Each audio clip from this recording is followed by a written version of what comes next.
Strange things are happening on the Johnson family ranch. Something howls in the forest at night. Something leaves giant tracks in the mud. Something scratches deep claw marks into the barn doors. Joan Johnson is sure a monster is stalking the woods behind his home, but nobody believes him. Not his parents, not his little sister, not even his best friends. He's determined to prove he's right, so he sets out to capture evidence, but the closer he gets to the truth, the more dangerous it becomes. Because whatever is out there isn't just scary, it's hunting, and it's getting closer. Good evening, creatures of the night.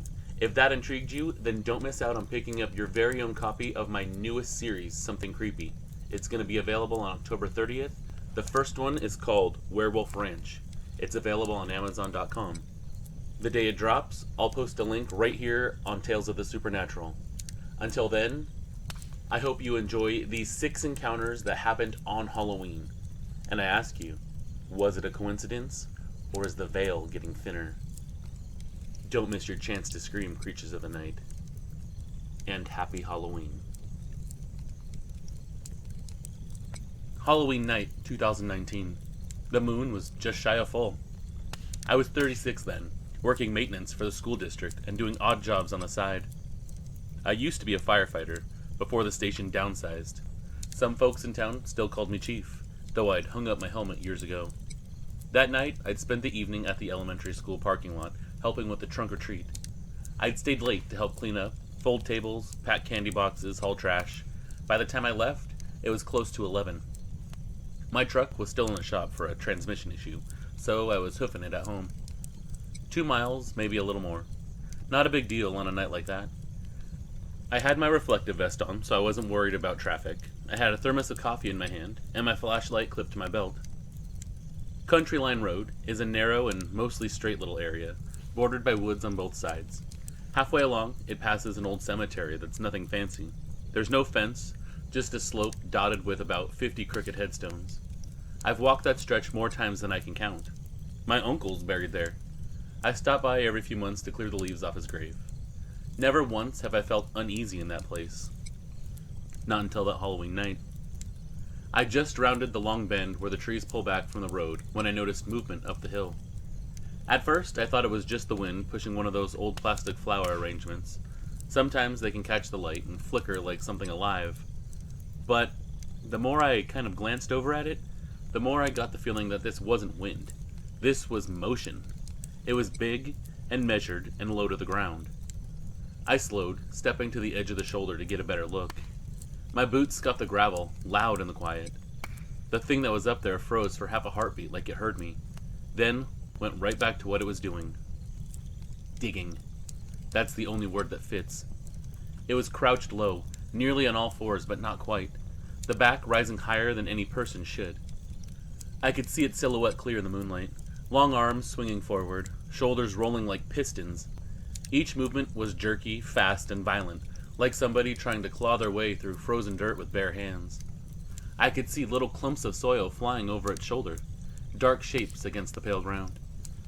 My first thought was that maybe it was a big dog, maybe a coyote tearing at something buried shallow.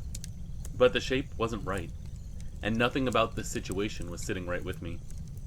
For starters, the limbs were too long, the torso was too thick, and when it shifted its weight, I caught the clear outline of elbows, not front legs, but arms. I took another step, careful and squinting. Whatever it was stopped suddenly, head snapping up fast. Again, I think it heard me. The way it turned, smooth like that, made my stomach kind of flip-flop. It didn't just look around. It was like this thing knew exactly where I was. And the night had gone particularly still, too. It was a dead kind of quiet, with no animals around making any type of noise. Just that thing, crouched among the gravestones, staring down at the hill in my direction.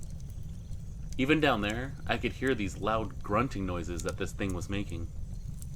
I didn't know what it was that I was looking at, so I stopped right there at the edge of the road, heart knocking against my ribs, thinking that maybe I was going to have a brush with some kind of wild animal. But never in my wildest dreams did I ever think of what I would face that night.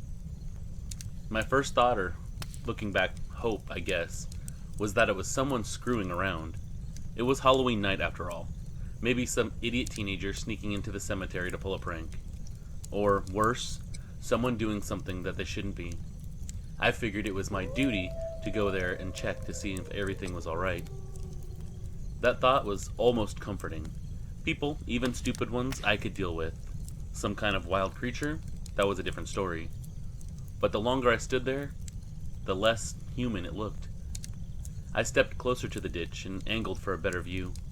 And again the figure shifted, straightened up just a little, and this shape finally came into focus.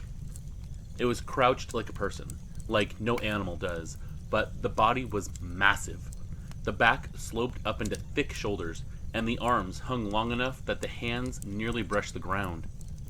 The fingers, or, after a good look, claws, moved constantly. They were flexing and curling like it couldn't keep them still. Under the moonlight, something about it gleamed. It was wet and uneven, like fur slicked with mud. I unclipped my flashlight, thumbs shaking as I flicked it on. The beam caught its side first. After that, everything went to hell. I'll talk about it slowly, but all of this happened in the course of just a couple of seconds until the chase was on. I saw a wall of coarse black fur, clotted with wet earth. The light traced upwards over muscles that were tight as cables. This thing looked like it was built for destroying. Its shoulders were broad like a linebacker's. It had a thick neck, leading to a head that was just wrong. The snout, the ears, they were pointed and twitching, belonged to an animal. But the expression on this thing's face didn't belong to any animal that I know. When the light hit it, it froze mid-motion, like the light had pinned it, and then it cranked its head towards me, quick and angry. The eyes caught the beam and flashed, like they were reflecting the light, like a pair of lanterns catching fire. It squinted against the light, lips peeling back from yellowed teeth in this soundless snarl. That's when I saw what it had been digging. Right in front of it lay a mound of turned soil, a grave, fresh enough that the dirt was still uneven, and the flowers were pushed aside. Why I can remember that is beyond me. I think the shock of it all just etched everything into my memory. But there it was, standing over that grave like it had every right to be there. It lifted its head, sniffed the air, a deep, dragging inhale that I could hear from where I stood. The sound rattled in its chest, like this slow, steady growl that was coming up from the depths of its lungs out of its mouth. It was like a dog testing the scent of something that it already planned to kill. As soon as I saw this thing, I took a step back, trying not to make a sound, even though I knew that this thing had already heard me. The gravel shifted under my heel. This thing froze for half a second, and then this thing stood up to its full height. Now, I am very fit. I was a firefighter. I stay in shape. I am 6'5". This thing dwarfed me, not just in height, but in muscle as well. And then it took a step forward. It was an exact mirror of my own movement. I saw the shoulders roll. I saw the claws flex for what they were at that point. And that low growl turned sharper and higher. I didn't wait to find out what it wanted to do next. It lunged, and it was like the ground itself broke loose. One moment it was by the grave, and the next it was halfway towards me, legs moving, but fast, hunched, low and fluid. And of course, it was on 2 legs. It was covering impossible distance with each stride. I turned and ran. Behind me, the sounds followed like hell itself had opened and it was chasing me. I'll never forget the noises. Imagine something huge, panting quickly, but those pants are growls, in and out, drawing deep breaths and growling the whole time. That's what that thing sounded like. It wasn't chasing me on the road either. It was keeping pace with me through the brush. Just inside the tree line, I could hear snapping branches, undergrowth being shredded like paper. This thing was moving like a locomotive, breaking through anything that got in its way. As I ran, every few seconds I would catch flickers between the trunks, shoulder-high flashes of dark fur, the faint gleam of eyes reflecting in the moonlight. I could hear it the whole time, that same wet, excited animal noise, steady and uncontrolled. It wasn't sprinting, it was tracking. Country Line Road curved ahead, and I knew the lights from my neighborhood weren't far now, maybe half a mile. I knew that I could get there if I pushed myself faster. But still, the sound stayed right there in the trees. It wasn't losing ground, but it wasn't exactly gaining ground either. Just pacing me. Just running alongside me. Angry, as if it wanted me to know it could catch me and kill me anytime it chose, but it would be more of an inconvenience to get rid of me than to just chase me away.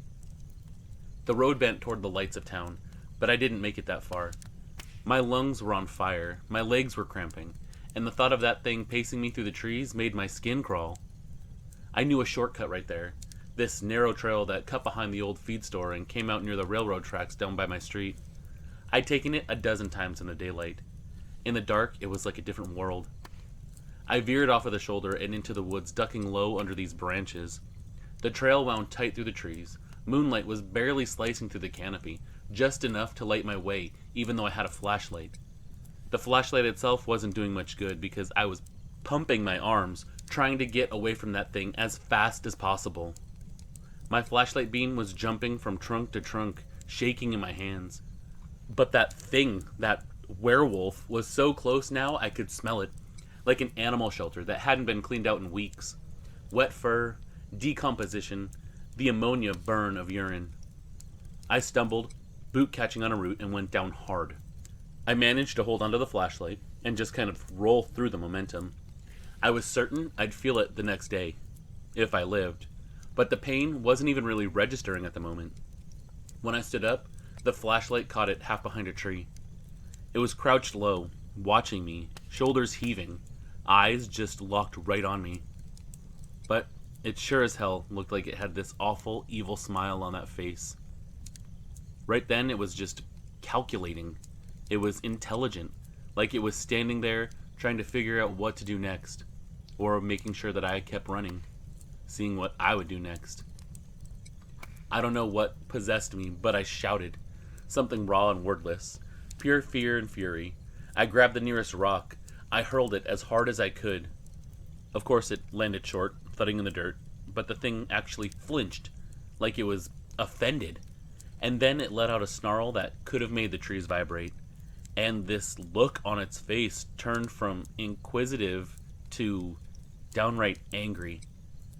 This was the most intelligently angry look that I could ever possibly see on an animal. And that's when I thought to myself, this was something that had human-like intelligence. And then, just as quick as it appeared, it turned.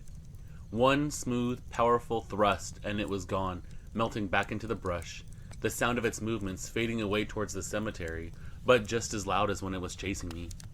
This thing was tearing through the brush, not giving a damn what it was running into, because with those claws, they might as well have been machetes. I turned and ran, or at least half ran, half limped all the way home. I stumbled out of the shortcut, cut across a patch of grass, and collapsed against my own fence for just long enough to catch my breath. I got inside, locked the door, and grabbed my rifle. And I sat by the front window with that hunting rifle, watching the road for the rest of the night. Every set of headlights that passed me made me jump. I half expected to see that thing running up to my window.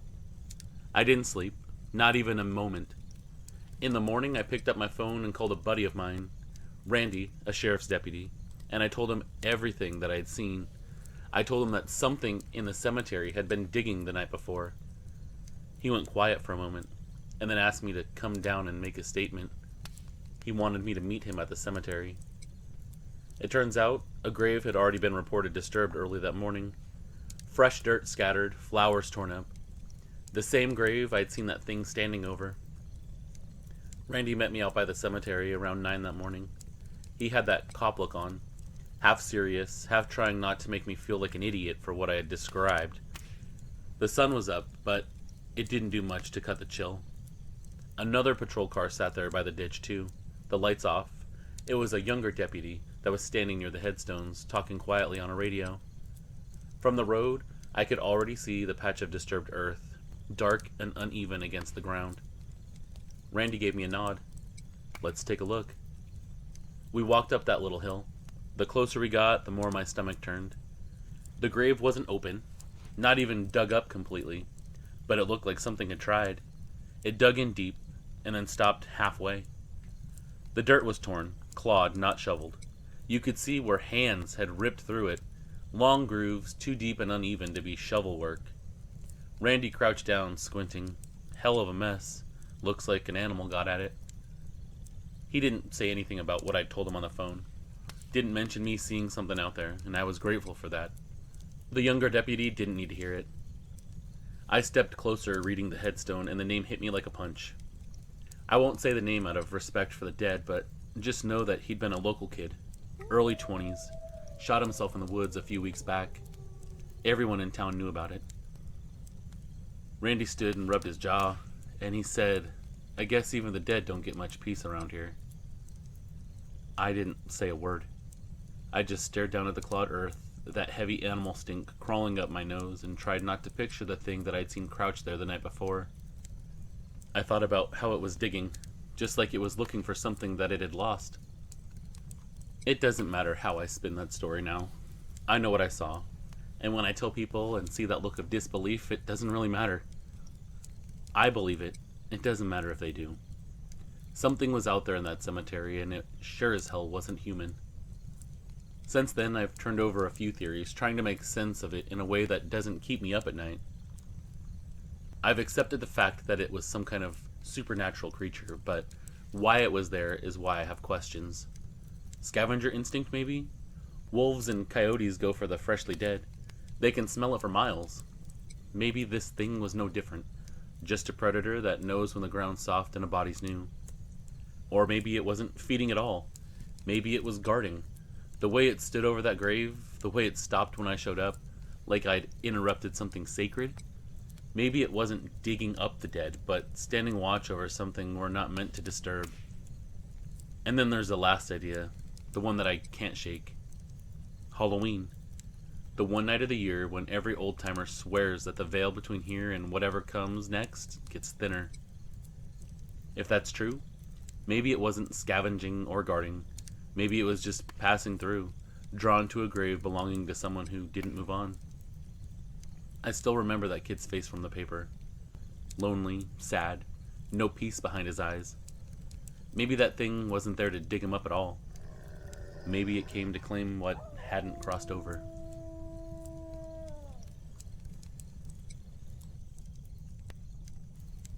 It was Halloween night, 2010. Well, technically the morning after. Somewhere around 1:30. I'd been at a buddy's house over in Kitsap County, just a small get-together. Bad horror movies, cheap beer, too much candy. Everyone had either passed out or gone home, and I figured I might as well head back to my place. It wasn't far, just a few blocks through an older neighborhood that I'd been in since high school. The air had that damp, Pacific Northwest bite to it. If you know what I mean, you know that it can get pretty chilly and wet pretty quickly. I've always had this stupid idea that I'm stealthy when I walk alone at night, like some kind of ninja or something. I'll cut corners, slip through yards, take shortcuts to save me 30 seconds tops. It's a habit, not a smart one admittedly, but I've done it since I was a kid. That night was no different. I turned off the main road, heading to the narrow side streets that led to the back alley shortcut near my friend's place. The houses were older, two-story boxes with sagging porches, but they always felt familiar and safe. Still though, as I walked, I could swear I heard something else breathing. Not very close, but not far enough away to give me any comfort. Just somewhere near. About halfway down the block, I decided to cut through the gap between two houses instead of walking all the way around to the main alley. It's a little path I've used 100 times. It's narrow, uneven, with a lot of stone retaining wall that runs the length of it. It's a shortcut that you would take only if you knew the neighborhood by heart. The only light that came from it was behind me, this dull orange halo from the street lamp at the corner. Ahead, nothing but darkness, which is another reason not a lot of people take it, because it's dark. I climbed up onto the wall, balancing as I walked. As I neared the backyards, I was already picturing myself hopping down onto the gravel alley and knocking on my friend's door 2 blocks over. I wasn't exactly ready to go to sleep. Then, click. A motion light snapped on from the house to my left. It flooded the narrow space with this blinding white light at first. I flinched and threw my hands up instinctively. But before I could even blink the spots from my eyes, I heard this rustling noise. It was low and quick, like something moving out of sight. It was somewhere near the detached garage at the back of the lot, and it sounded big. I froze on the wall, eyes darting toward the sound, thinking that maybe it was somebody else that was out there for an after midnight stroll. For a second, I thought I wasn't as alone as I'd assumed. I squinted toward the noise. My first thought was maybe a raccoon digging through trash, or maybe a stray dog spooked by the light. That seemed reasonable enough because I hadn't heard anybody talking. But then the bush moved again. It swayed once, hard, and then went completely still. The light behind me threw a long shadow across the garage door at the far end of the yard, and that's what made me notice it, this very unusual shape. It wasn't a low animal scurrying around the base of a shrub. Whatever it was that I was looking at seemed upright, tall even, hunched low but balancing on two legs. For a moment, I couldn't process what I was looking at. The shadow of something big stretched up the white paneling of the garage, though, clear as day. What I saw resembled pointed ears and a long muzzle. It was like the profile of a wolf. But the rest of it was human-shaped, sort of, but twisted. Maybe a combination of an animal and man. Below that, the arms braced against the ground like it was crouching ready to spring. Naturally, I thought maybe Halloween decoration, but then I noticed the thing actually tilted its head once, like it was slowly looking around, and the silhouette bended with it. I knew right then and there it wasn't just some cheap prop. Then it jerked like it was in pain, and I heard something, a noise, coming from the area of the shadow. It sounded to me like a painful moan. That single moment hit me like a punch of cold adrenaline. And I looked, straining my eyes, trying to see what else was there with me. As my eyes adjusted, I started to see this thing clearly. It was there just beyond the light, tucked in the shadows. The thing that I was looking at had fur, if that's what you want to call it, but it looked slicked, matted, like wet hair. But it wasn't just fur, it was hair too, like a combination of animal fur and human hair. The skin on its chest and arms caught the glow in patches, smooth and pale. There was coarse hair here too, but a lot shorter than the mane that this thing had around its head and neck. The hair there was thin enough to see peach-skinned underneath. But the face was awful and definitely not a mask. It looked like a wolf, but kind of flatter, almost a combination of man and wolf. The nose glistened like it was wet, but it was short and stubby, like mine.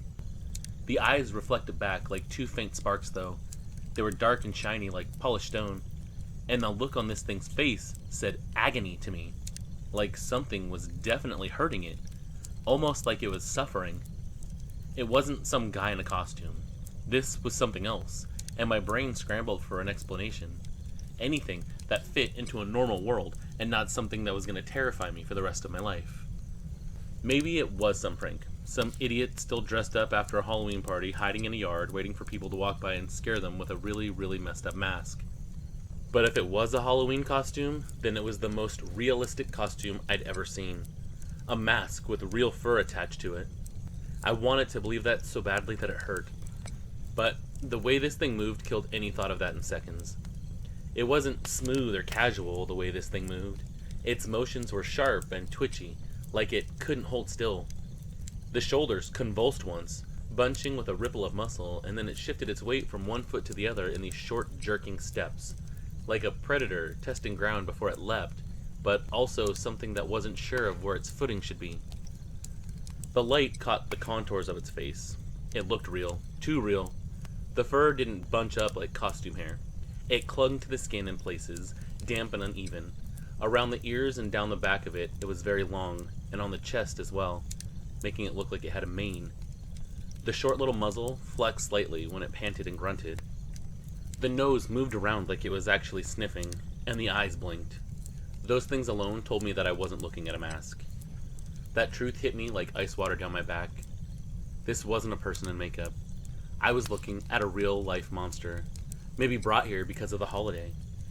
It tilted its head again, and that small, slow movement felt so deliberate and so aware that I thought to myself, am I really seeing this? The thing responded. Not in words, not in any human way, but with this sharp, shuddering breath. Half sniff, half growl. It sounded wet and uncomfortable, like it was breathing through pain. I realized then there was nothing between us. No fence, just the wall that I was standing on. Just 20 feet of wet grass and a little bit of fog. And whatever it was, I felt that it knew that too. But at first, it was like this thing, whatever in the hell it was that I was looking at, couldn't move. Like it was stuck that way, just watching me. I could see the eyes flicking back and forth, but it wasn't lunging at me or attacking. It was just there taking me in. Adrenaline hit me like a switch being thrown. 1 second I was there on the wall frozen in place. The next I was already moving, hopping down and getting the hell out of there. I didn't think, didn't plan, just ran. I don't know how long that thing would be stuck in that position, and I didn't care. I just wanted out of there. The motion light behind me clicked off mid-step, plunging everything into black. The yard vanished, replaced by darkness. But then, almost immediately, the light clicked back on. I thought to myself then that the light was tripped because that thing was moving behind me. I could hear it, not movement. Looking back, I don't think it chased me at all. But I could hear these god-awful noises, like deep, painful moans, angry growls, and cries all at once. It was like nothing I have ever heard in my life. Enough to make you want to cry, pee, and scream all at the same time. And I knew without a doubt it was whatever I had seen making that noise. The air filled with this horrible noise, like it was coming from all over the place at once, like it was bouncing off all of the houses in that alley, making it echo into this god-awful, nightmare-inducing noise. I hit the alley at full sprint. I wasn't stopping for anything. And I heard other voices. They sounded just as scared as I felt. I heard someone yell, "What the hell is that?" Then someone else yelled to run. The sounds of people running grew louder, but I didn't look back to see who they were. I was too scared. I cut right, nearly wiping out on a patch of wet leaves. My heart was hammering so hard I was dizzy from it. Something, or someone, hit a chain-link fence beside me, rattling it like someone had thrown a boulder. Don't know what it was that hit the fence to this day. Maybe it was somebody else hopping that fence because they saw the exact same thing that I did and needed to get out of there just as quickly. Or maybe it was that thing giving chase to us. Another turn, and then another. My lungs felt like they were going to fall out of my butt, but I kept running. I just kept going flat out until I hit the corner and saw the glow of another friend's porch light. I ran straight for it. I hit the porch steps at a sprint and nearly tripped over them, pounding on the door like a maniac. My fist slammed against the wood so hard that it stung my hands, but I didn't care. I just wanted someone else awake and getting me into safety. And then, after what felt like forever, the door cracked open. My friend blinked at me, half asleep, hair a mess, asking what the hell was going on. I didn't answer. I just shoved past him, nearly collapsing into the living room and kicking the door closed. "Lock it," I gasped. "Just lock it." He did, but slowly, and he gave me that look that people reserve for drunks and lunatics. I bent over, hands on my knees, trying to pull as much air into my lungs as possible so I could explain to him what it was that was going on. My chest was heaving, my whole body was shaking. When I finally tried to talk, the words were just tangled up. "There's something out there, back there, in the alley." But I'm sure that's not what it sounded like when I was trying to tell him. He frowned, glancing toward the window, asked me what I was talking about, and I explained it again, more calmly this time. Something was back there, in the alley. "What do you mean, something? Something like what?" he asked. I just shook my head. My throat felt too tight to explain. He grabbed the flashlight from the counter and stepped outside for a moment. I told him to stay inside, but he ignored me. I was still trying to catch my breath and not able to hold him back. Nothing was out there, though. No monster, just this stillness. When he came back in, I moved to the couch, hands still trembling, heart refusing to even slow down. He tried to laugh it off. Nerves, too many horror movies at night, maybe a candy overdose, but I knew what I saw. It wasn't a movie, and it wasn't a costume. A few weeks later, after the adrenaline had worn off and those horrible memories started to subside, the story started to sound crazier in my own head. I decided to go back. I know, I'm probably one of those lunatics that my friend treated me like. But I didn't go at night, not even close. I went in broad daylight on a calm Sunday afternoon. I told myself I just wanted to prove there was a logical explanation, some detail that I'd missed in the dark. The shortcut looked smaller than I remembered. The bush near the garage, the one that thing had tried to hide behind, barely came up to my chest in the daylight. It seemed harmless, ordinary. I thought of what it might be, or who it might be. I thought that maybe it had come from the same house that I was at right now. I was snooping around there. What if that thing knew that I was there? What if it was watching me, or knew who I was? My stomach nodded. I backed away slowly without meaning to. I guess the creeps just set in and I was reliving what it was that I saw. I stayed away after that, though. I hadn't seen it after that. Even by the next Halloween, nothing. But that very next Halloween, I drove by again out of pure habit. The rock wall was gone, torn down probably to make more yard space, and the motion light had been replaced. There was a new siding, too. But that same bush was there, rooted right where it had been. Every Halloween since, I find myself slowing down on that stretch. I don't plan to, I just do. I think part of me just has to know what it was that I really saw. I've run every explanation through my head that I can think of. Costume prank, animal with mange, hallucination brought on by an overactive imagination. None of it sits right. None of it matches what I saw, or the way it moved, or the way that it watched me with those pained eyes. There was too much awareness in those eyes, too much intent. People laugh when I tell them this story, and I don't blame them. It sounds insane, I know. If I hadn't lived it, I'd probably be laughing too. When I finally told a few friends about it, they laughed at first until they saw that I wasn't joking. And one of them, one of my best friends that I've known since grade school, said something that stuck with me. Maybe you caught it in mid-change. At first I brushed it off as drunk talk. We were drinking when I told him after all, but the more I thought about it, the more it made this uncomfortable kind of sense. The way it moved, twitchy, uncoordinated, like its own body was fighting itself. That mix of smooth skin and matted fur, the strange half-human shape, half-human face. Maybe it really was something in mid-transition. I can liken it to that scene in American Werewolf in London, where the guy turns into the werewolf for the first time. Kind of like that, but I want to refuse that that's even a possibility, because those things are not supposed to be real. If I hadn't seen it with my own eyes, I would call that impossible. A real werewolf? Come on. But when you look at all the facts, nothing else really fits.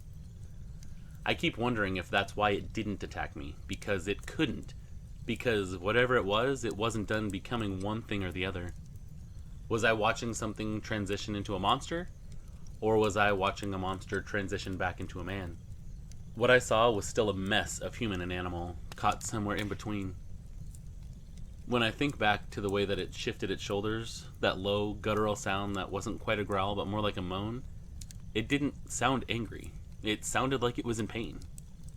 And then there's the fact that it just happened to be on Halloween. Coincidence or folklore proving that there's more fact to it than we thought?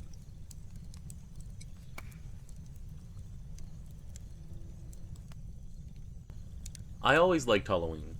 Not the loud kind with bar crawls and flashlights, but the quiet kind that smells like pumpkin guts and cold air. The year this happened, I was renting a small single-story place at the edge of town, right where the paved streets turned to gravel. Behind the house was a shallow creek bed that wound up stripped through the woods. It hadn't carried a drop of water since August. Everyone in the county was talking about the drought. Lawns turned to straw, wells running low. Even the frogs seemed to have gone silent because there was no water to thrive in. That night, it had been uneventful. A few kids came by early, and after 9 o'clock, the street went dark and still. I left the porch light on out of habit, a bowl of candy half full on the table. The only sounds were the Night of the Living Dead DVD menu on loop because I dozed off during it. The place was old enough that it carried every sound. The water heater knocking, the fridge clicking on, the wind rattling the loose screen in the bathroom window. But I'd grown used to all of it. When this happened, it was still during flip phones, and mine was sitting on the table, useless and almost dead. I hadn't called anybody that day and wasn't expecting to hear from somebody the rest of the night. And here the signal came and went anyway. Most nights that didn't matter, but this night, of all nights, it mattered the most, especially looking back on what had happened. I remember thinking how quiet it was and decided to just call it a night. I doubted any more trick-or-treaters would be coming my way. I was off the beaten path, not enough to where it would be a problem for trick-or-treaters, but also too far out of the way to just make one stop there. It was all the same anyway. It was a normal, ordinary night, and I'd have given anything for it to stay that way. It must have been close to 10 when I heard it. At first, I thought it was just wind playing tricks, but as I shook sleep from my eyes, I realized it wasn't the wind. What I was hearing sounded like splashing. Slow, measured, like someone jumping around in water. I sat up and listened. There it was again. Splash, splash, splash. Steady as footsteps, but like somebody stomping in a water puddle. It took me a second to realize what was wrong with that sound. Like I said earlier, the creek was completely dry. It hadn't seen water in months, but now I was hearing what couldn't be anything other than that. And I didn't have any water outside. I didn't even have a hose. I went to the kitchen window, leaned close, and cut my hands against the glass. The moonlight was strong enough to paint the backyard silver, and beyond the patch of dead grass was a dip of the creek bed. I didn't see anything moving, but the sound kept going. Splash, splash, splash. Every hair on my arms lifted for some reason. I grabbed the mag light from the counter, twisted it on, and slid open the back door. The night air was a lot colder than I expected, and the only sound was now the crickets. I stepped onto the deck, shining the beam toward the creek. The light caught the ground, cracked earth, patches of brittle weeds, a few animal prints fossilized by the dust in the mud. And then the beam hit a fresh set of prints.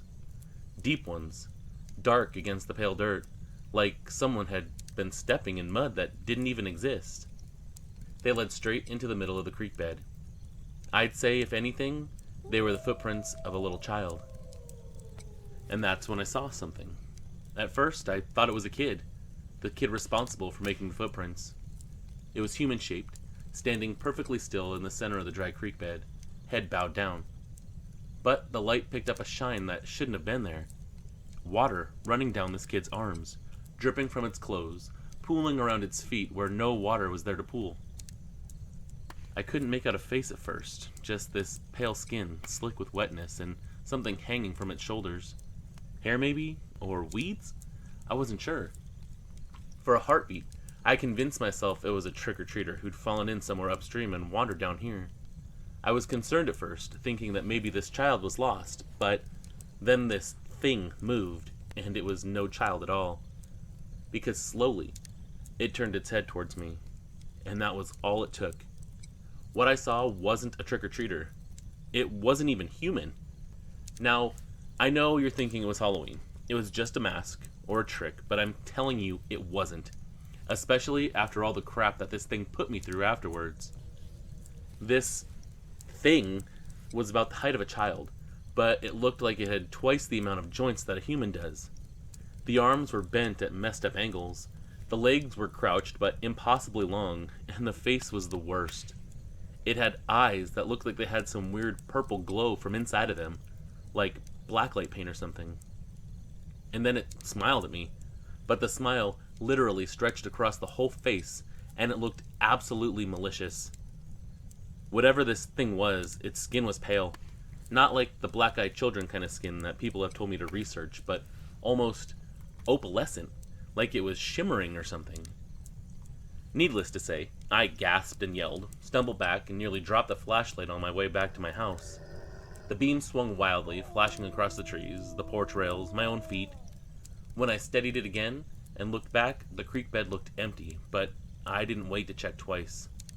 I bolted back inside, slammed the slider, and threw the lock. My chest hurt from how hard I was breathing, and my throat hurt from the yell that had ripped through it. I yanked the curtains closed, stood there with my hand on the cold glass, and listened, trying to figure out what in the hell it was that I had just seen. There was nothing out there, no noise at all. I tried to convince myself that it had to be a trick of the light. There was absolutely nothing weird going on out there, but I couldn't shake that image. Something standing in the bed of dust, dripping wet, looking right at me. I shut every lock.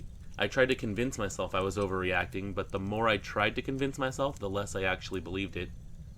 Maybe, just maybe, there'd been a little groundwater. Maybe my flashlight had caught a trick of dust or heat. I just needed to sit down, breathe, and stop watching too many late-night ghost specials, right? I grabbed the phone off the coffee table and called my sister. There was one bar of signal. Then, nothing at all. The call froze halfway through her saying hello, and then the screen went white before rebooting. No service at all. That had never happened before, not even out here. Usually it just says no service, but it doesn't glitch like that. And then I heard a weird noise coming from the TV. I looked over. The DVD menu was gone. Instead, the screen glowed that deep blue it shows when there's no input, and every few seconds the speakers gave off this faint crackle. I swear it was like somebody whispering under their breath. No joke, this was really frigging happening. Whatever was going on outside, it was now being able to take control over technology for some reason. I went into the kitchen. I noticed the microwave clock blinking 12. The stove too. Both at once, like the power had flickered, but the lights hadn't even dimmed in the house. And then came another sound. Not from outside this time, but from inside. It started off as static, soft and uneven, and then came chatter, faint and overlapping, like the tail end of a radio transmission. I caught words that didn't make sense. Half syllables, laughter, a rising tone that made my skin tighten. The chatter turned into a child's laughter. Light and happy, but wrong all the same. It seemed to move around, the noise did. First near the living room, then the hallway vent, then the kitchen itself. I froze by the sink, grabbed a kitchen knife, every nerve screaming that something was standing just out of sight.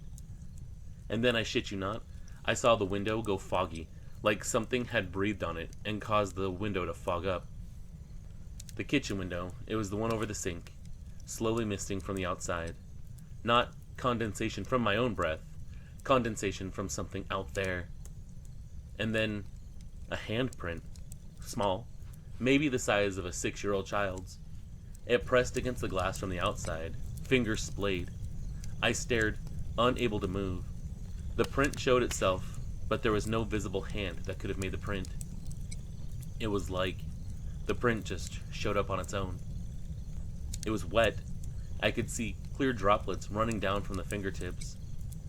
At this point, I was on the cusp of freaking out completely. We're talking full-blown mental overload. And then the laughter stopped and the house went still again. It was thick and heavy. It was the kind of silence that you know something bad is going to happen after. I stood there with my heart slamming in my chest, staring at that slow, perfect outline of moisture on the glass. I honestly don't know how long I stood in the kitchen watching that handprint fade. In fact, I have to admit that the entire time all of this was happening, time itself had some strange way about it. Like, whatever was out there manipulating everything else could manipulate time as well. I know the air felt thicker and heavier. It smelled like pond water, metal, and dirt. Very earthy, but natural. Very strong and out of place in my kitchen, but earthy nonetheless. And then I heard someone call out my name. Jess? It was casual, almost friendly even. Close enough that I could tell it was from the back porch. But it made my stomach drop. Nobody ever came around back. The porch light wasn't even on. And especially this time of night. I didn't answer. I just waited. And then again, slightly louder. Jess? It sounded like my neighbor, maybe, but wrong. Like she was speaking through a fan or something. I took a step toward the hallway when I heard it again, only this time the voice wasn't hers. It was my voice. The same tone, the same pitch, the same inflection, like a recording of my own voice calling out from the dark. Jess! My knees nearly gave out. I actually had to brace myself against the wall because I got so dizzy from the fear. And then the doorbell rang. I screamed, loud and clear. I was terrified. It rang once, then again, and then a third time. But each chime sounded like it lasted a fraction too long to actually be my doorbell, like it was warping into a drawn-out noise before snapping off sharp. By the fourth ring, the sound wasn't even a note anymore.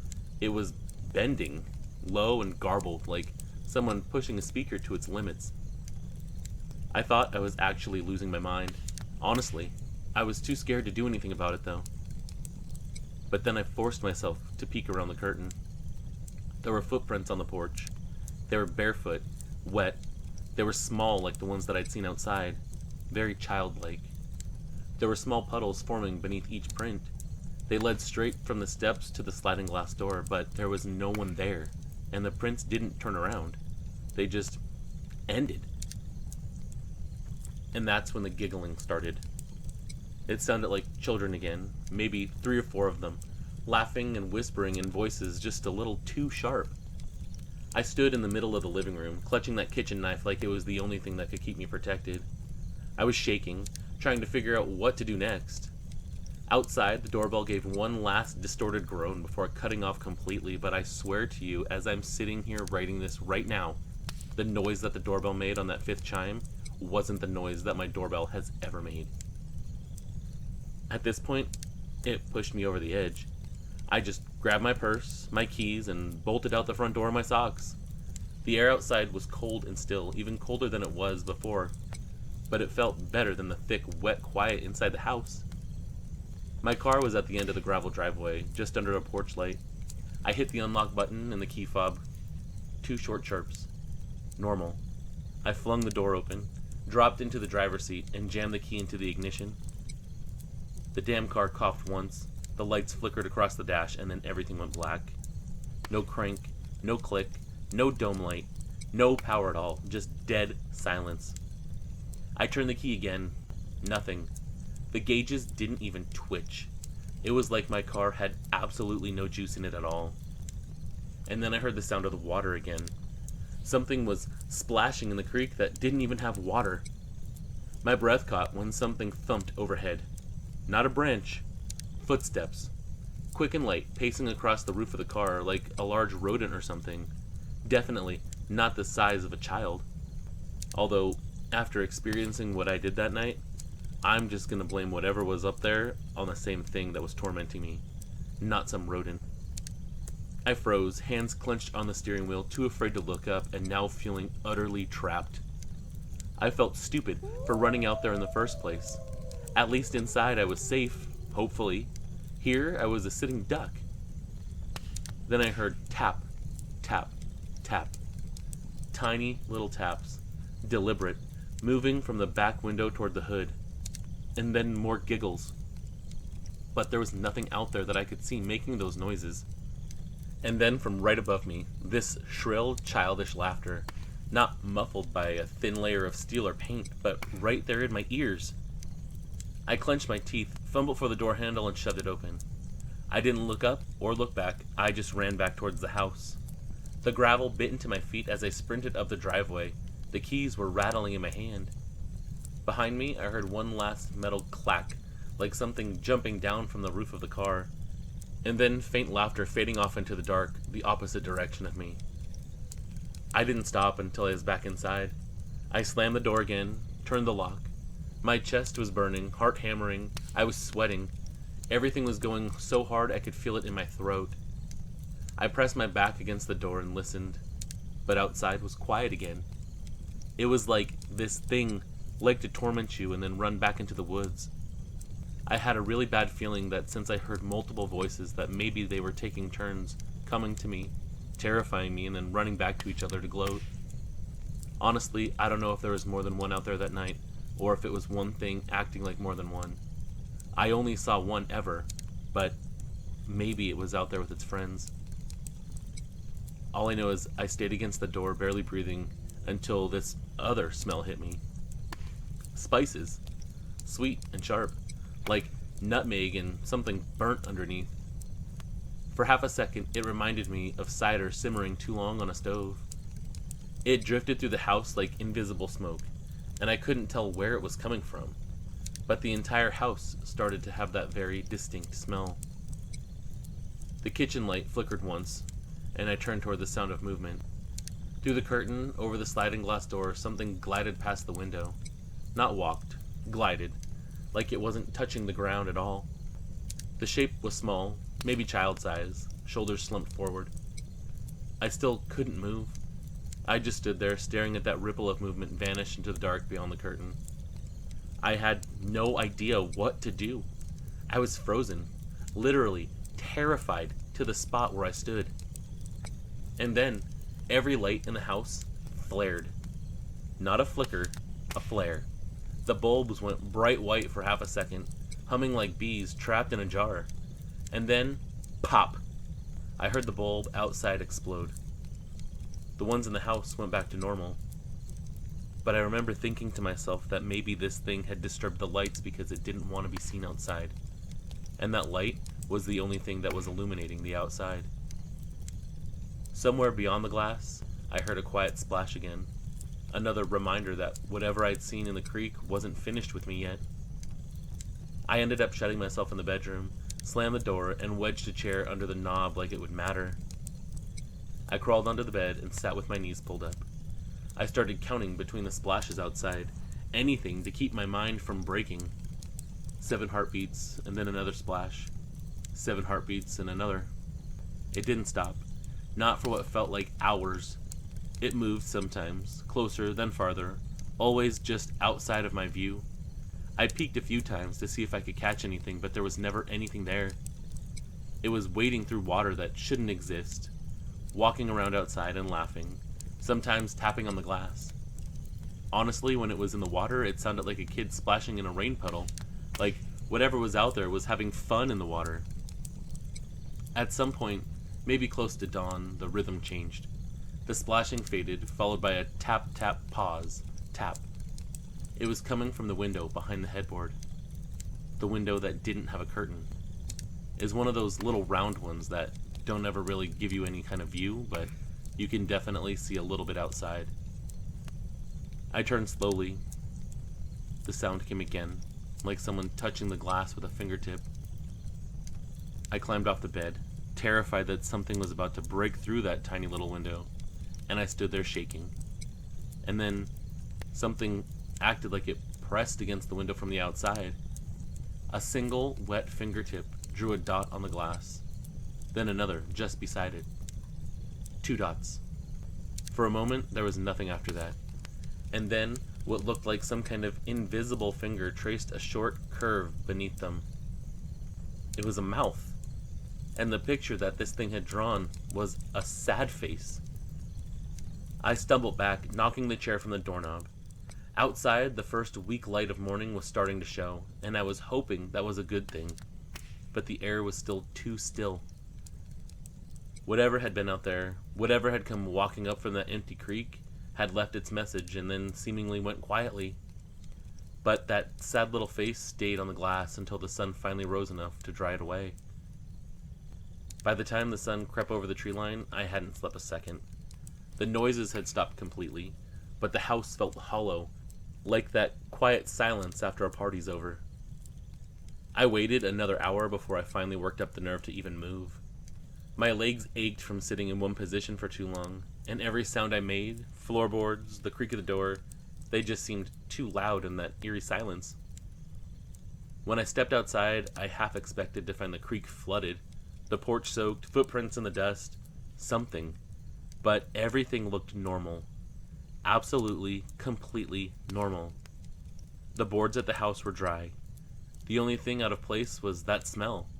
That strange, sweet spice smell. The one that had filled the house hours before.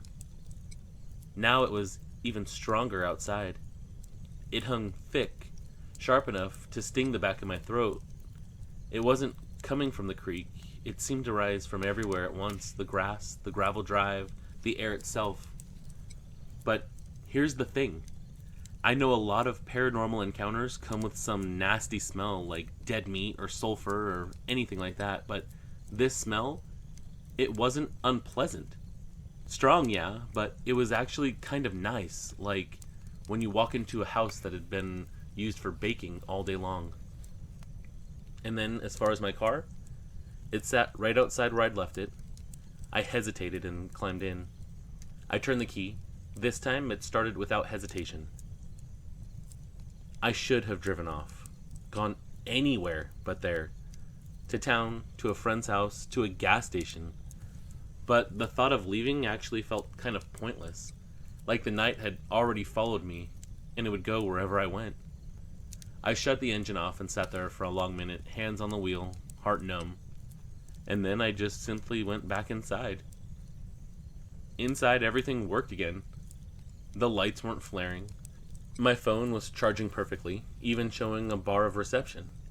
The clocks on the microwave and the stove showed the right time. It was like nothing had ever happened. Like I had dreamed the whole thing, or hallucinated it.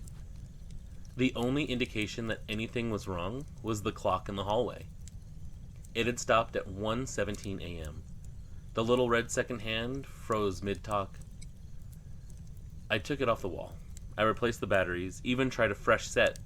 Nothing. The gears refused to move. In fact, it never worked again.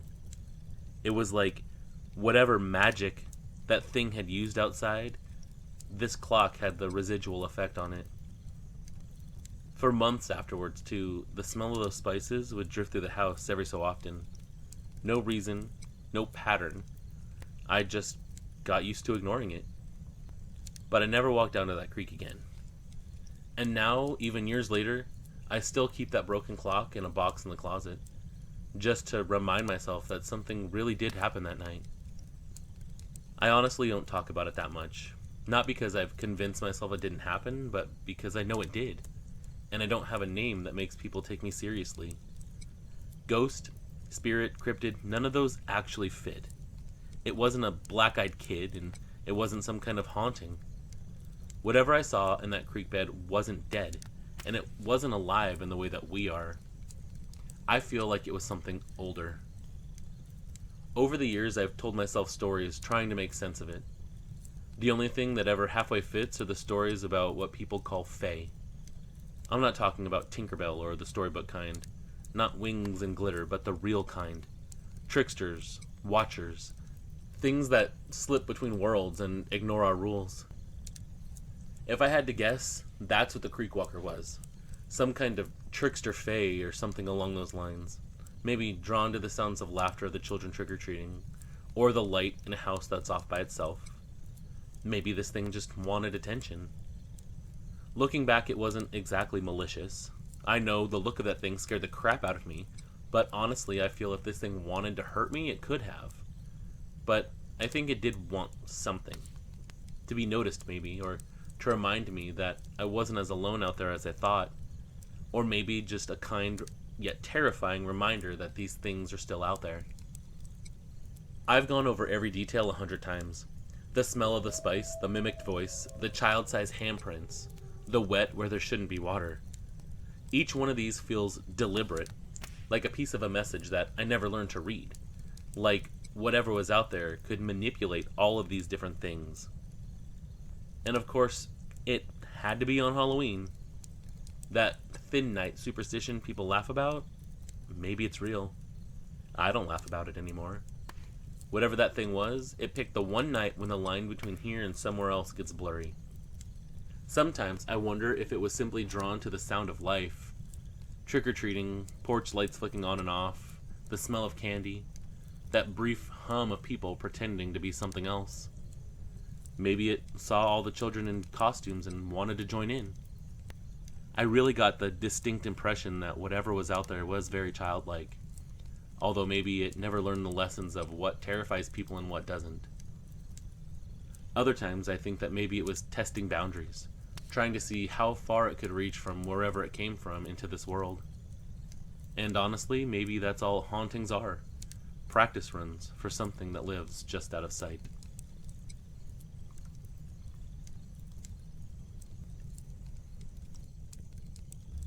I was 40 the year it happened, driving alone through the flat, empty stretches of Wyoming. Halloween of all nights. You might say that it was a kid in a costume, but I know the difference. My aunt was dying in Billings, and the family had decided someone ought to be there with her. I volunteered, though volunteered might be the wrong word. More like guilt drove me to it. Everyone else had excuses, jobs, kids. I had the time, so the long highway was mine. By the time I hit the state line, I was too tired to keep going. The scrub and horizon blurred into one long gray smear, so I pulled off at a lonely exit on a faded motel room sign. The place was single-story, doors that opened right out into the parking lot. The clerk warned me before handing over the key. After midnight, he locked up and went home, though he'd answer the phone if I needed something. The room itself was bare bones. Humming AC, fluorescent hallway light seeping through thin curtains, and a TV that only pulled static after midnight. I dropped my bag on the sagging mattress and tried to settle in. I checked my voicemail, 2 from my brother about Aunt Marie's condition, both carrying that helpless tone families get when they don't know what else to say.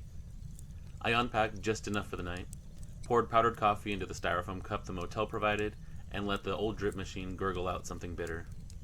That's when I heard the knock. Not loud, not frantic, just steady and polite, yet persistent.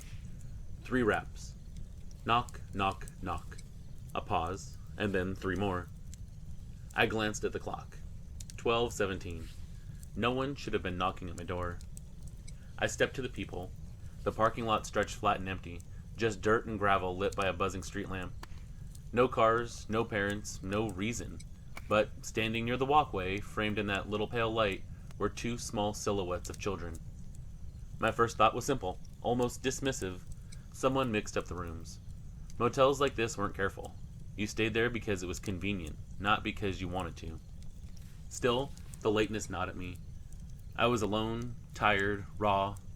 I felt annoyance, but also a flicker of protectiveness because there were just little kids out there. I cracked the door. 2 kids stood side by side under the yellow glow of the walkway lamp. They couldn't have been older than 12. Their clothes looked like thrift shop leftovers. Thin jackets too big at the shoulders, sneakers with frayed laces, one wearing an ugly brown shirt and the other one had white and black stripes. They didn't move like kids normally do. They just stood there, hands folded and patient. The taller one had short brown hair that was neatly combed. The shorter one had blonde hair, just as neat. They were both boys. "Sir," the taller one said, voice low and polite, like he was reading from a script, "our parents booked the wrong room. Can we come in until they sort it out?" I blinked at them. "Which room?" The boy answered immediately. "Room number 10. This was odd, because room 10 was next door, and I hadn't seen anyone check in while I was there, and there sure as hell wasn't anybody in there right now. "What are your parents' names?" I pressed, because at some level I was already suspicious of these kids. The shorter one chimed in. "Mr. and Mrs. Carver, the blue sedan out front. But I'd walked the whole lot earlier. Only my car and a semi were parked there. There was no blue sedan." I shook my head. "The desk is closed," I told them. "The clerk went home already. You'll have to wait until morning, I'm afraid." The taller boy didn't even blink. "He said he'd be right back," he replied, calm as anything. Something about the way he said it, flat and certain, made my stomach knot. The clerk hadn't said any such thing. I shut the door just enough to grab the room phone and dial the front desk. It rang and rang before a recorded voice picked up. "Please leave a message." No clerk, no night staff, no help coming. I pressed the receiver to my forehead and listened to the dead line before settling it down. The lot outside was silent, flat as a prairie around it.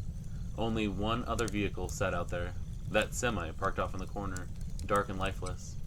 The whole place felt sealed off, like a bubble floating in the middle of nowhere. And the only barrier between me and those kids was the flimsy motel door that opened straight into the dirt lot. No hallway, no lobby buffer, just me and them. Every second, I felt how exposed I really was. Because even though it wasn't rational or even explainable, as those moments ticked by, this feeling of dread started to come over me and settle right there in the middle of my chest. The knock came again, softer this time, but steady, like they knew I was listening. Against my better judgment, I cracked the door open again. The taller boy tilted his head, watching me with composure no 12-year-old should have. "Mr. Daniels," he said evenly. That made my chest go tight. I hadn't told them my name. My credit card was under Danielson, and the clerk had scribbled the wrong version of my receipt. I'd noticed that earlier. Even if the kids had seen it, there was no way they'd know which one was right. I swallowed hard. "How do you know my name?" The shorter one smiled, not answering the question. Instead, he said, "You're here to see your Aunt Marie. She's very sick." My throat clogged up. It was dry. I couldn't swallow.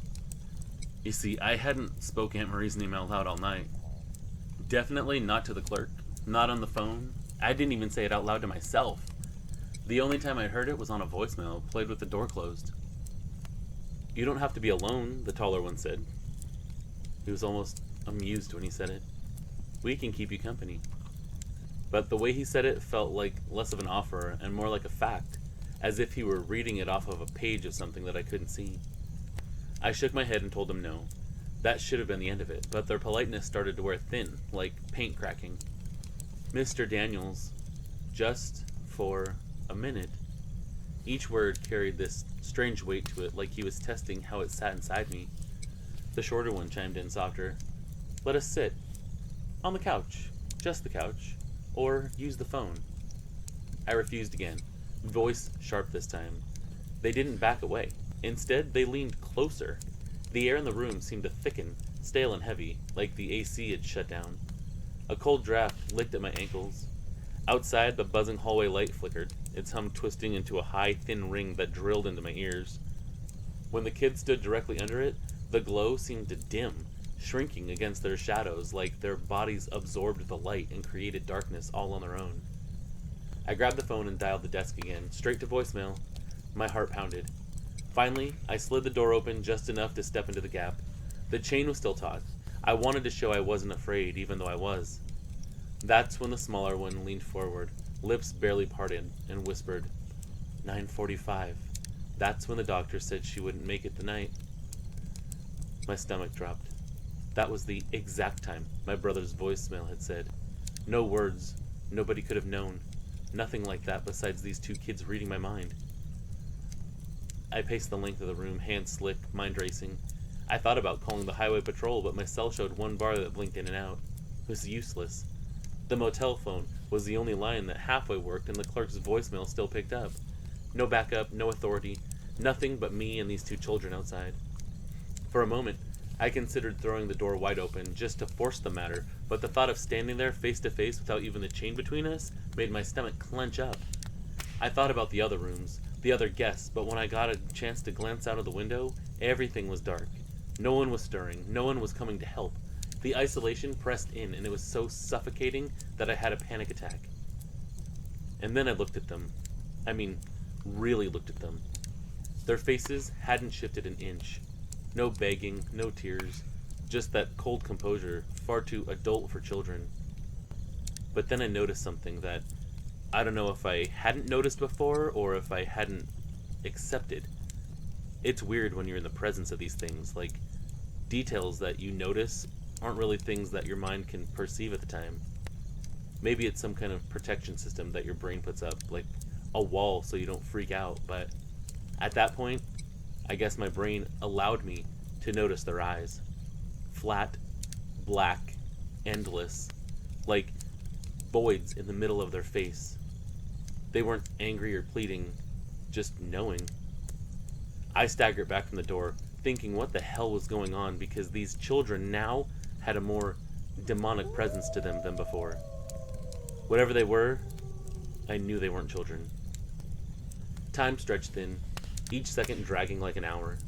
I don't know if it's just because I was so scared or because these things have the ability to manipulate time, but either way, every second felt like an entire day. I stood there clutching the doorframe, heart hammering, while they simply just stared at me, and I was too afraid to just move away from them. Then at last, the taller one leaned just slightly forward, still on the opposite side of the threshold of the motel room, like he couldn't cross that without my permission. And in a voice no louder than a whisper, he spoke my name one final time. They turned together, no signal given, and began to move across the gravel lot like they were one person. We're talking completely in sync. They weren't running, not even walking really that the way kids should. Each step looked too smooth, like they were gliding over the dirt. I watched until their pale outlines reached the edge where the lot dissolved into scrubland, and there they seemed to actually fold into the shadows of the brush. The shift was subtle but undeniable. The buzzing fluorescent overhead steadied. Its flicker seemed to just disappear. The air lightened. It didn't feel thick and stale anymore, and I was actually able to breathe. Even the hum of the AC in my room sounded normal again. This wasn't normal, though. Nothing about that night was normal. These kids, or whatever they really were, came with that coldness, that energy-sapping capability, and for some reason the ability to read your mind. How else would they know about my Aunt Marie? I stood frozen in the doorway, shaken to my core, unable to move, trying to come to grips with the reality of what I just experienced. I didn't even really sleep much that night. I stared at the ceiling until the first light came in, and then I drove straight to the hospital. I felt like I'd been marked by something I couldn't name. I called the motel later, and the clerk sounded bored and said no kids had been there, no records of them or anything. For days, I kept replaying that night over and over in my head. Eventually, some years later, I read the stories. Black-eyed children. The name fit too well to ignore. Do I think they're human? No. I think they're something that reads people like books, that shape themselves into whatever will unhook you. Do I think they have the capability of making themselves look like children? Absolutely. But they're definitely not children. I think the reason they choose children is to feed off of that innocence that people associate with kids. What I felt when that was a messy knot of guilt, anger, and hollow in my gut was because I had pitied those children. And I think that's why those things make themselves look like that, so you let your guard down. The hospital visit happened. I sat in the waiting room, watching nurses move around like ghosts themselves, and all the while I felt like I was still being watched by those creatures, like someone had put a thumbprint on my life. Aunt Marie did pass within the day. If you say it's a coincidence that those children knew about it, I'll tell you that you're wrong. It's like they knew what was going to happen, and predicted it, to try to get me to let my guard down and let them in. They promised comfort, but I doubt that's what they wanted to give. I don't know what they really wanted that night. I know they needed an invitation. I know they liked the attention that I gave them, and I think they really liked the fear that they made me feel. I just don't know what they were. And I wonder what type of entity is associated with making itself look like a child while it feeds on fear. Especially if it wasn't just happenstance that all of this took place on Halloween night.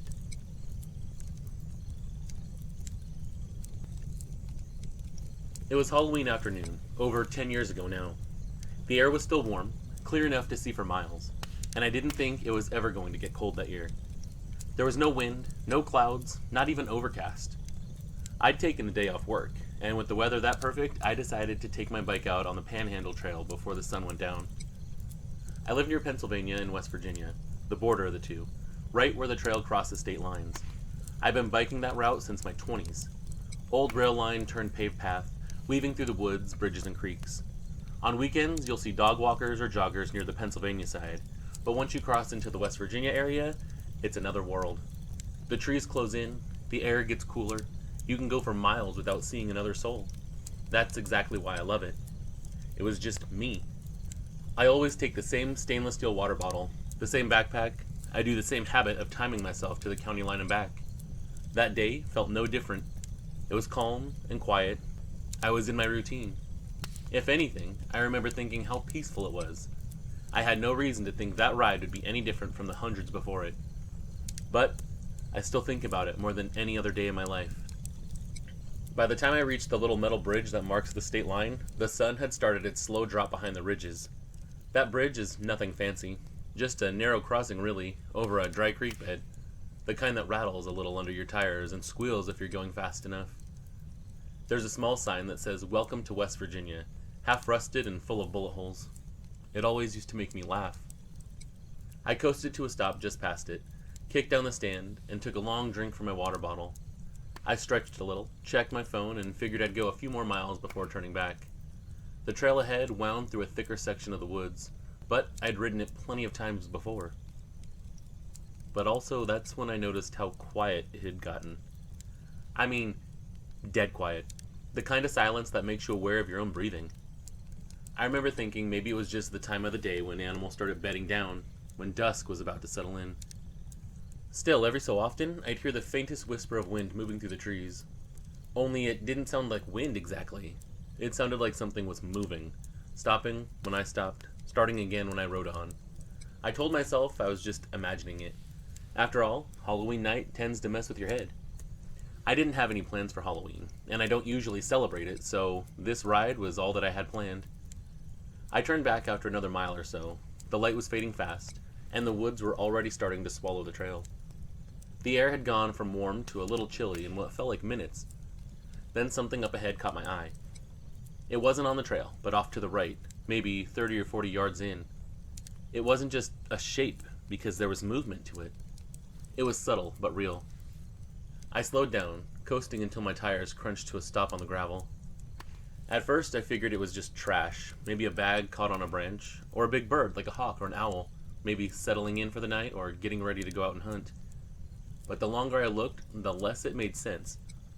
Whatever it was definitely moving, but not fluttering or swaying a bird would do on a branch. It shifted its weight. This thing was perched about 15 feet up, crouched on a thick branch that looked like it shouldn't have even held it. And this thing was big. 4, maybe 5 feet tall, even hunched down like that. It wasn't shaped right either. It was solid, shoulders really broad. The limbs were long and bent strangely, like it was halfway between sitting and squatting. Looking back, those arms weren't really arms at all.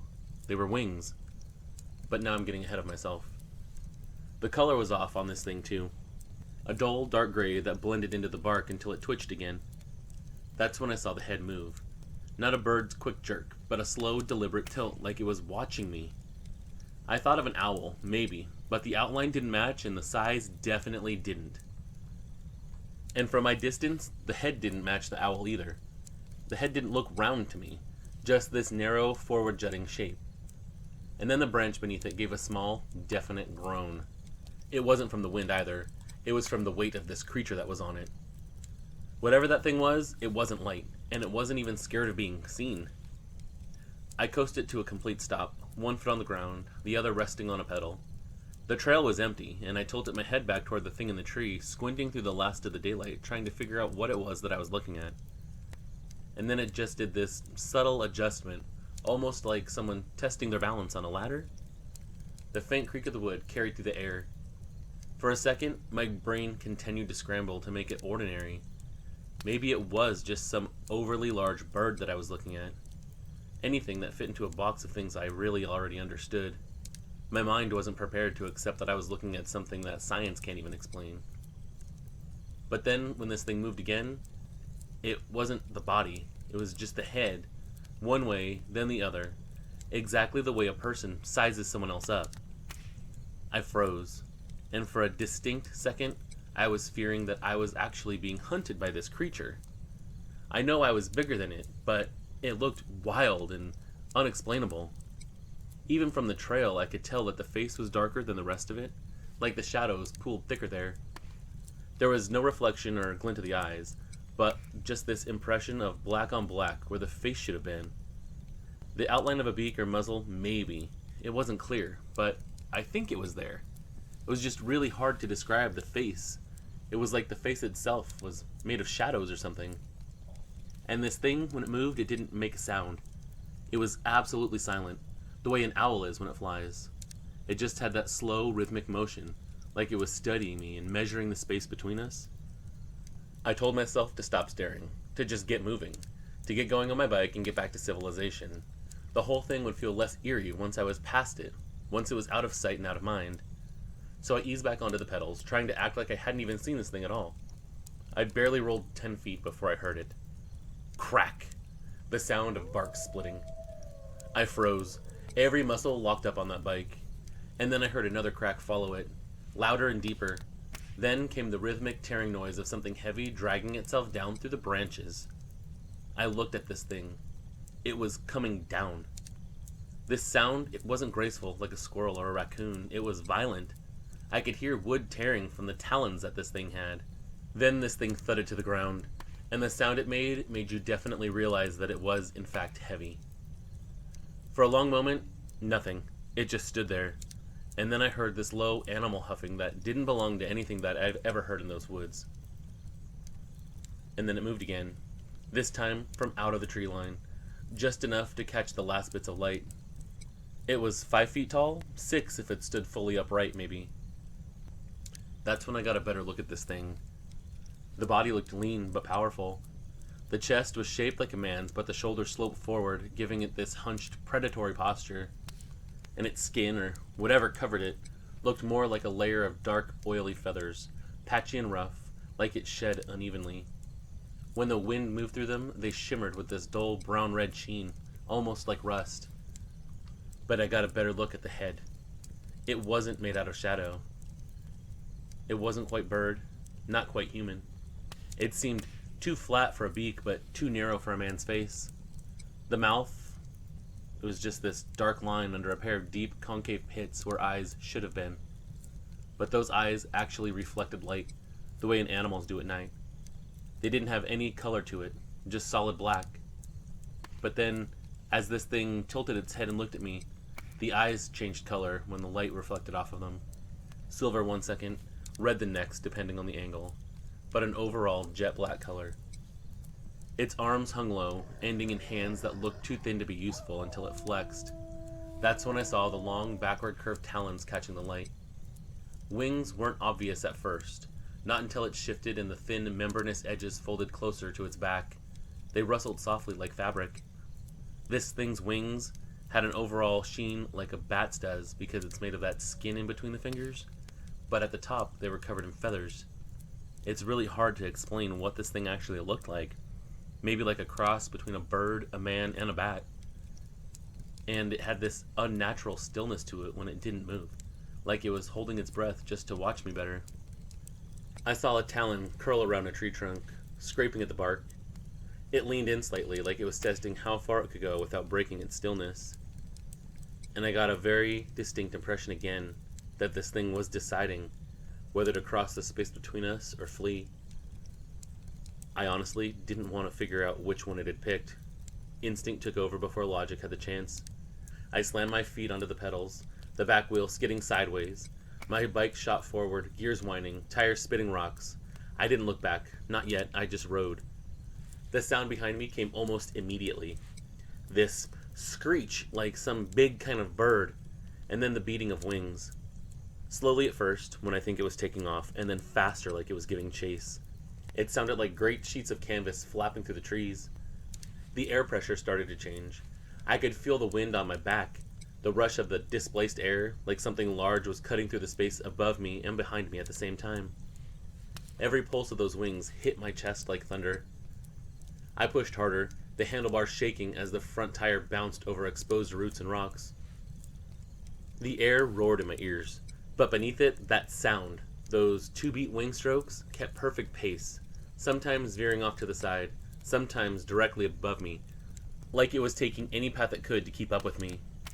I caught flickers of motion in my peripheral vision, something gliding between the trunks, light catching pale feathers and then vanishing again. The woods flashed with movement, this dark blur and then gone, then again closer. Every once in a while, it made a noise that turned my stomach inside out. A sound like a hoot stretched too far, bending into something almost human, but a scream at the end, mixed with a low moan that rose and fell with this unnatural tremor, like someone trying not to cry. I risked another glance back, just long enough to see the faint glint of eyes reflecting the headlamp that I had. They hovered for a second above the trail like coins catching the moon, and then the shape lifted away, vanishing back up into the canopy. I was fearing that this thing was going to start dive-bombing me, the way that you see predatory birds do. My front tire fishtailed on loose gravel again. I nearly went down. My heart thudded so violently I thought I'd black out before it ever even caught me. Every part of my body screamed to keep going. My thighs burned, lungs clawed for air, and my throat tasted like metal. The sound never stopped. This thing didn't tire. It just kept on chasing me.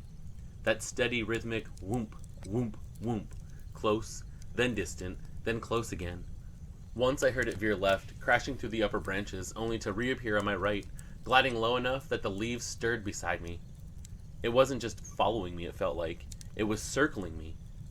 Everything outside that narrow tunnel of my headlamp was darkness. I don't know if it was because it was totally dark by that point, or because my focus was that intense. Whether it stopped or I finally outrun it, I can't even truly say. I just know I kept pedaling, too afraid to stop until I saw streetlights again. I didn't slow down. I kept going out of the woods like something was chasing me straight from hell, which, as far as I knew, it might have been. I shot across the lot and didn't stop until I hit the pavement. Only then did I look back again. The trail entrance was dark and empty behind me. Nothing was moving, nothing visible. I looked up above the trees.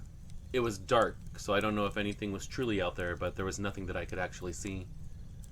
But I swear, even under the buzz of lights, I could still smell this thing, that dry, acrid, almost dusty, feathered, and metallic tang kind of blood smell.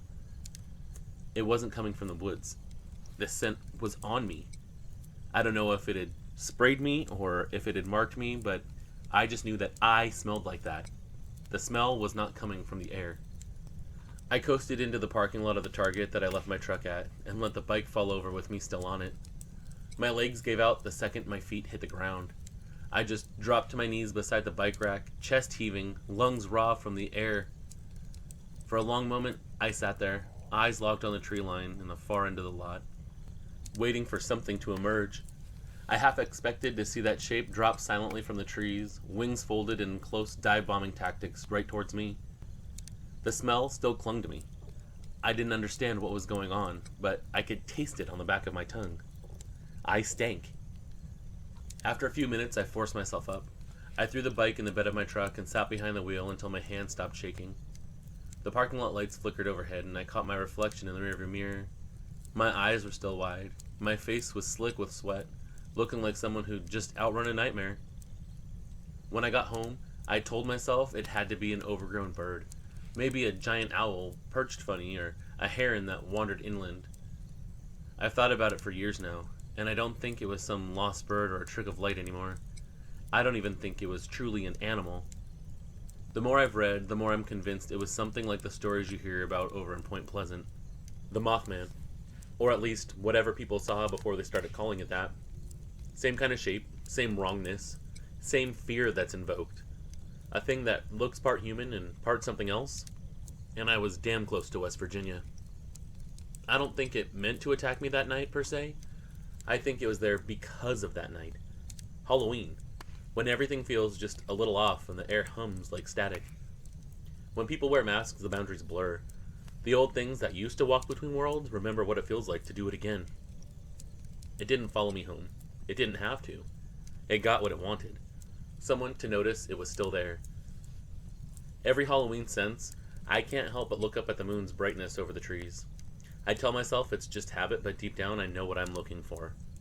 I'm looking for that thing again. I don't know what exactly it wanted. I don't know if I'll ever know. But because whatever that thing was, it made me believe in the supernatural. Because that thing I saw, it wasn't anything natural. Whatever it wasn't lost. It was meant to be there. I think that thing's always meant to be there. Just like it was in Point Pleasant.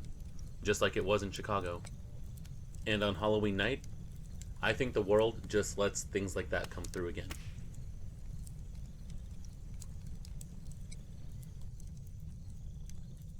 My name is Maggie. I'm 36, and for almost 15 years I've been chasing shadows. I worked as a paranormal researcher, part investigator, part historian, part skeptic, with just enough belief to keep me looking for answers. Over the years, I've crawled through rotting farmhouses, sat in basements where people swore the devil himself lived, and spent more nights than I can count in places most folks wouldn't drive past after dark. Through it all, I've been careful. I don't take chances when it comes to attachments. I've got my rituals: cleansing prayers, salt at the doors, sage when I pack up, protective charms I never take off. I've told my husband Andre and our 2 kids, Stephen and Kimmy, 100 times, nothing follows me home. Ever. Our house is our safe space. Always has been. But after this one case, just one, I felt it. A shift. A weight that didn't stay behind. Something came home with me that night, and for the first time, my protections weren't enough. Something slipped through the cracks. The case that started it all was on a Halloween night, and we were at an abandoned farmhouse about 40 miles out of my town. Locals called it the Barker place, though no one had lived there in decades. The stories were ugly. Violent poltergeist activity, objects flying across rooms, people shoved hard enough to bruise. I've heard plenty of exaggerations over the years, but the sheer number of reports made it worth investigating to me and a couple of my friends. The house itself was a shell. Peeling wallpaper, floors soft with rot, the windows long since boarded up. It smelled like mildew and animal droppings. I set up my recorder in what used to be the parlor, sat cross-legged on the warped floorboards, and began a standard EVP session with one of my friends. "Is there anyone here who wants to speak?" I asked. Silence, just the faint creak of the rafters. Then, clear as day, I heard a low growl roll through the room. This was unmistakable. This guttural sound that raised the hair on my arms. Now at this point, I'd been doing this for so long that I didn't think anything would scare me, but that noise just sent me into this uneasy spiral for the rest of the night. We finished the session, but something felt off. As I packed up, I couldn't shake the sensation of being watched, like eyes pressed against my back from the shadows. The feeling clung to me the rest of the time we were there. We stayed there for a few more hours, took some video and pictures that, looking back, didn't show anything. It was just the different types of things that I felt when I got home that solidified the fact that something was actually there with me. When I got in, I did what I always do though: sage, salt, prayer. I thought I'd be fine at home. By the time I crawled into bed beside Andre, I convinced myself it was just another case. The first few days after the Barker farmhouse, life felt normal. I went over my recordings, wrote my notes, answered emails, but small things started cropping up. Things I'd usually notice in a client's house, not my own. It began with cold spots. Our hallway was usually the warmest place in the house, but now even a draft curled around my ankles like I just stepped into a walk-in freezer in the middle of the day. A few hours later, the kitchen went icy while I was making tea. No open windows, no vents blowing, the air conditioner wasn't on, just this sudden focused cold that faded as quickly as it came. At night, lying in bed, I started hearing whispers, faint, childlike voices drifting from the corner of the room, too soft to actually make out words. The first night, I thought it was the kids playing around, but when I got up to check, Stephen and Kimmy were sound asleep. Then the electronics began to act up. My EMF meter spiked randomly on my desk. The baby monitor flickered with static even though Kimmy hadn't been in the room. Our TV turned on itself twice. Batteries in the remotes drained overnight. Even our phones seemed to drain quicker than they used to. Andre joked that I'd finally brought work home with me. The kids teased me about being ghost mom, letting spirits in for dinner. I smiled with them, but inside my stomach knotted. I'd seen this pattern before in other people's houses, only this time it was happening in mine. I told myself it would pass. Attachments sometimes dissipate on their own. But at night, with the whispers circling the room, I wasn't so sure. By the end of the first week, early November, the atmosphere in our home had shifted from odd to oppressive. The cold spots were no longer isolated. Now whole rooms felt like refrigerators, but worse than the chill were the sounds. It started with knocking. At first, soft raps inside the hall closet, like something testing the door from within. By the third night of that, it was full-on pounding on the basement beneath our living room floor. Measured, deliberate, these thuds echoing up through the vents. Andre went down twice with a flashlight, but nothing stirred in the dusty concrete room. Family photos began toppling over without explanation. Frames that had hung for years now lay face down on shelves or crashed to the floor like they were swiped off of the wall by something unseen. More than once, I walked into the hallway to find every picture flipped backwards at once. Images hidden from view. I tried to hide all of this from my kids. I didn't want them to be scared, but then they started having nightmares too. Stephen even told me about a shadow man that was standing by his door, tall and still. Kimmy cried one night that the same man was crouched at the foot of her bed, whispering to her. Their descriptions matched the figure that I'd glimpsed in my dreams after the farmhouse. And then Andre woke up with scratches. Like whatever was there was mad at him. 3 long red scratches down his back, parallel and deep enough to sting. He swore he hadn't felt anything in his sleep, and when I touched them, he flinched. And then I began hearing my own name whispered from the dark. It was the same pitch as something that I'd heard once in a different house. Something malignant. It was from across the room, subtle at first, like a playback. Then it became clearer, as if whatever had learned to mimic. Even my equipment betrayed me. EMF meter spiked wildly in the middle of the living room, then went dead. My recorder shut off mid-sentence when I was trying to do my own EVP session in the living room. The batteries drained all at once. Anybody that's ever watched anything paranormal knows that that's not a good sign. That's something trying to take that energy and manifest. I was afraid that talking to it might make it more aware that it was there, might ramp up the haunting. But I had to know. I had to know what was in my own home. After that, all of us stopped sleeping well. The kids refused to be alone in the rooms. Andre moved the baseball bat next to the bed. I found myself sitting up until dawn sometimes, too tense to close my eyes, dreading the next noise. The house felt crowded, like a guest had moved in. A guest we couldn't see, but all of us could feel. I'd always told clients that fear can feed whatever's happening, but living it was different. Our safe space had become a cage, and I was running out of room there. The first major incident happened late one night. Andre had gotten up for a glass of water and was standing in the hallway when he froze. I woke to his voice, low and tight, calling my name. When I stepped out of our bedroom, his face was gray. "Maggie, there's someone here," he whispered. I followed his gaze. At the end of the hall, I could see it too. A black figure standing in the doorway to the kids' room. It wasn't a shadow cast by light. It wasn't one of our shadows. Its edges actually rippled as though there was smoke trying to hold a human shape. It didn't move, it just loomed. By the time I lunged for the light switch, it was gone. That same night, I experienced my first real paralysis. I woke pinned to the mattress. I felt like I was unable to move while this weight pressed hard on my chest.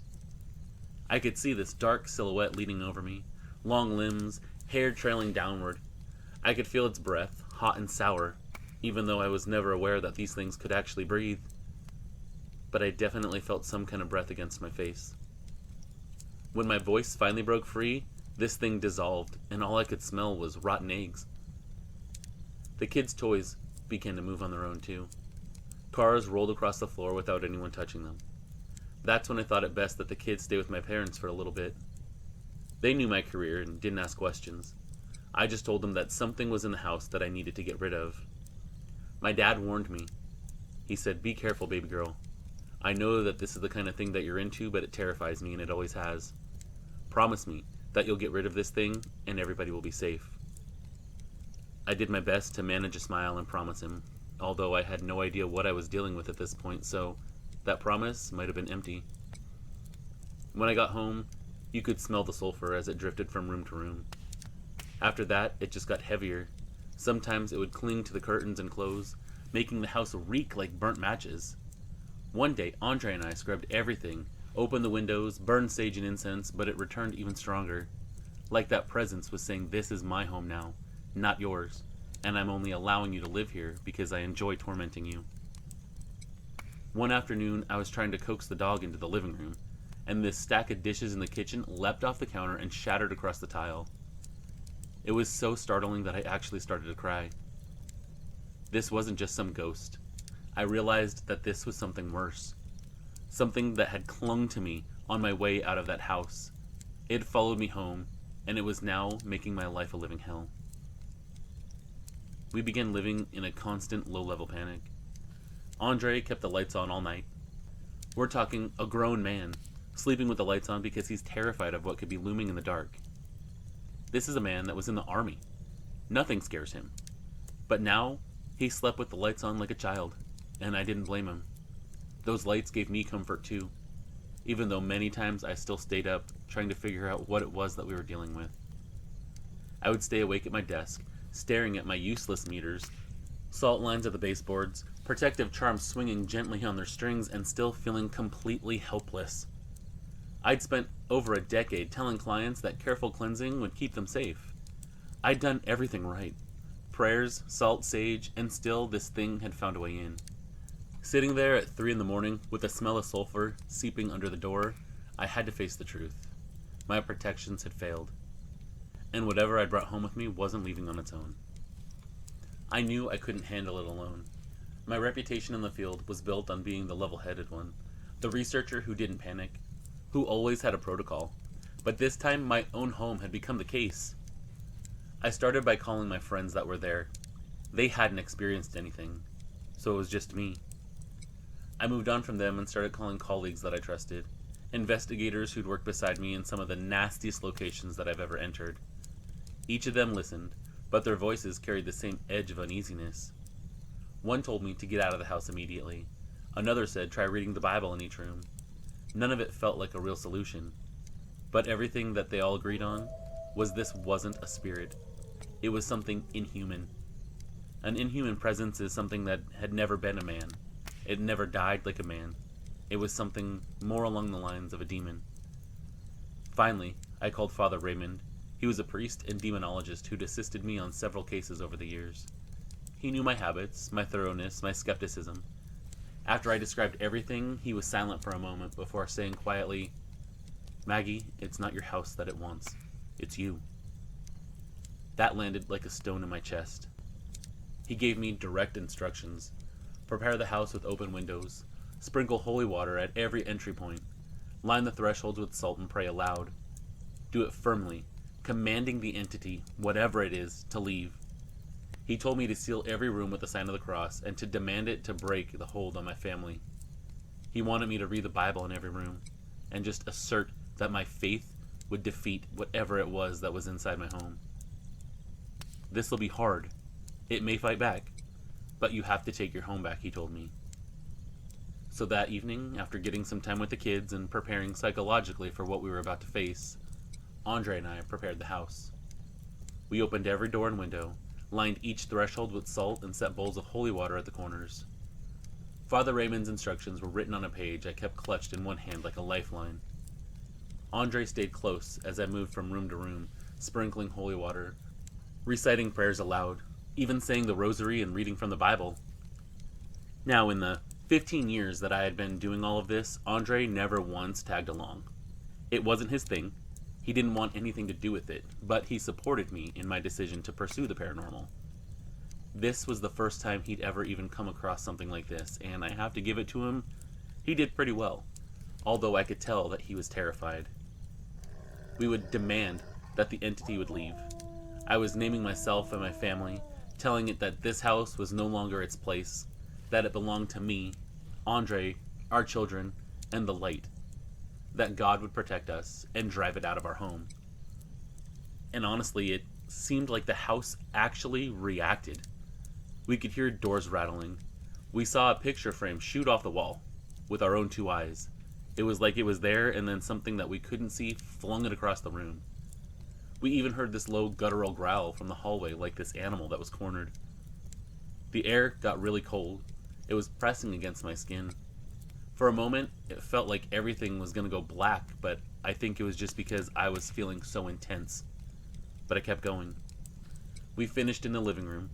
Andre was gripping my shoulder as I made the final sign of the cross, and I could hear him almost hyperventilating because he was so afraid of what was going on. I heard a growl cut off. I felt the pressure lift. It was like the whole house exhaled, and then the 2 of us exhaled with it. That night, for the first time in weeks, we slept without interruption. The kids came home 2 days later to a quiet, warm house. That rancid smell was gone. There were no more cold spots. Everything just really felt like it was going to be okay. And I knew that it was truly gone. At least for now.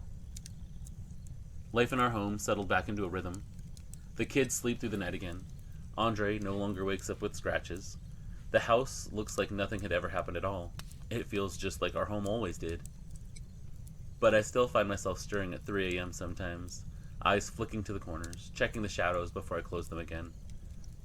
Old habits die hard, you know, especially when you've been burned. I still investigate, but I choose them carefully. Every investigation ends with a full cleansing ritual, prayers, no matter how minor the case seems. I pray, I read the Bible, I say the rosary. I use salt and charms and holy water. All of them. I don't care if people think it's overkill. I've learned what happens when you get careless. People like to imagine investigators are immune, that we're hardened, but we're not. We're folks just like you.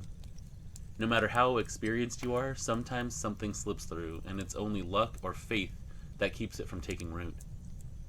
I truly believe that it was God that intervened and got that demon or whatever it was out of my house. If it wasn't for him, who knows what would still be in there, tormenting us. At this point, years later, if it had never gone away, I fear that it would have taken over us completely, and even harmed us. But the light of God delivered us from that evil. I always tell my clients that the dead can follow you home. Now I know the truth. Sometimes, it's not the dead at all.